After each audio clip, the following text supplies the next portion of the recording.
in this country. Mr. Hurd. Thank you, Chairman. Admiral, it's a pleasure to be here with you. I tell all my friends all the time that I've gotten more surveillance as a member of Congress than I did as an undercover officer in the CIA. And I think you've gotten more arrows shot at you, since you've been DNI than you did in your almost 4 decades on the battlefield. A specific question, the letter that's contained in the whistleblower package, it's actually dated August 12th, and I recognize this may be a better question to be asking the ICIG. That letter is dated August 12th, and it's to the chairman of the Senate Select Committee on Intelligence and to the chairman of this committee. Do you know if the whistleblower provided that letter to those 2 chairmen concurrently with the ICIG? No, Congressman. As I said earlier, I believe that the whistleblower and the ICIG acted in good faith and followed the law every step of the way. Good copy. We've talked about the way the law on the whistleblower statute says you shall share if it's decided to be an urgent concern. However, best practices has always been to share regardless of whether that urgent concern.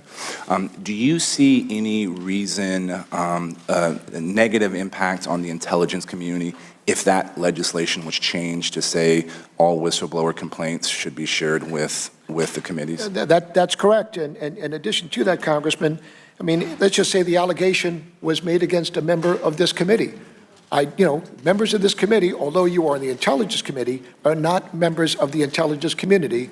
And as the DNI, I have no authority or responsibility over this committee. But my question is, do you think that if every whistleblower complaint that was brought to the Intelligence Community Inspector General was always shared with this committee, would that have any impact on intelligence equities? And I ask that because I don't know why, when the statute was written, that it didn't say all should be shared rather than only urgent concern. And my question to you as the head of the intelligence community, do you think if we change that law, would it have impact on intelligence equities? I don't think that a law could be changed to cover all things that might possibly happen. I think we have a good law. I think it is well written. However, as I said, Congressman, this is unprecedented and this is a unique situation. Why this one is, this is why we're sitting here this morning. Sure, and I hope we're not in this position again. However, if we do find ourselves in this position again, I want to make sure that there's not any uncertainty in when information should be shared to this committee. Was the ODNI, or under you or under your predecessor, aware of an OMB decision to suspend Ukrainian aid, as was alleged in this complaint? As far as I am concerned personally, Congressman, no, I have no knowledge of that, and I am unaware if anybody within the ODNI is aware of that. I just don't know the answer to that. And I apologize for a lot of these legal questions that may be best directed at somebody else, but I feel like you have a perspective.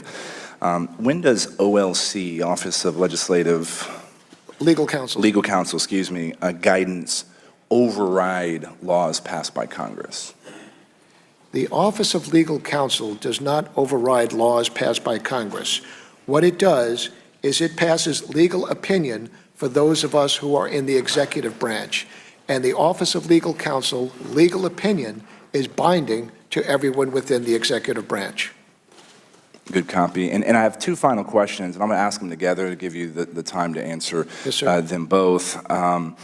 What is your assessment of how intelligence operations in general are going to be impacted by this latest episode? And when I say episode, I'm referring to the media circus, the political circus, the technical issues that are related to this whistleblower revelation. You alluded to it in some of your previous questions, but I would like your assessment on how this can impact intelligence operations in the future.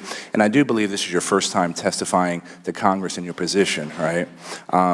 And I would welcome in the end, I know this is a little off topic, what do you see are greatest challenges and threats to this country as the Director of National Intelligence? Well, let me answer the latter part of that. I think that the greatest challenge that we face is not necessarily, from a kinetic strike or with Russia or China or Iran or North Korea. I think the greatest challenge that we do have is to make sure that we maintain the integrity of our election system. We know right now, that there are foreign powers who are trying to get us to question the validity on whether or not our elections are valid. So first and foremost, I think that protecting the sanctity of our election within the United States, whether it be national, city, state, and local, is perhaps the most important job that we have with the intelligence community. Outside of that, we do face significant threats. I'd say number one is not necessarily kinetic, but cyber. This is a cyber world. We talk about whether or not the great competition is taking place with Russia and China, and we are, building ships and weapons to do that. But in my estimation, the great competition with these countries is taking place right now and is doing that in the cyber realm. Admiral, my time is, I think, running out, Yes, but sir. the broader implications on intelligence operations of this current whistleblower situation. Well, I will tell you, in light of this, I clearly have a lot of work as the leader of this community to do, to reassure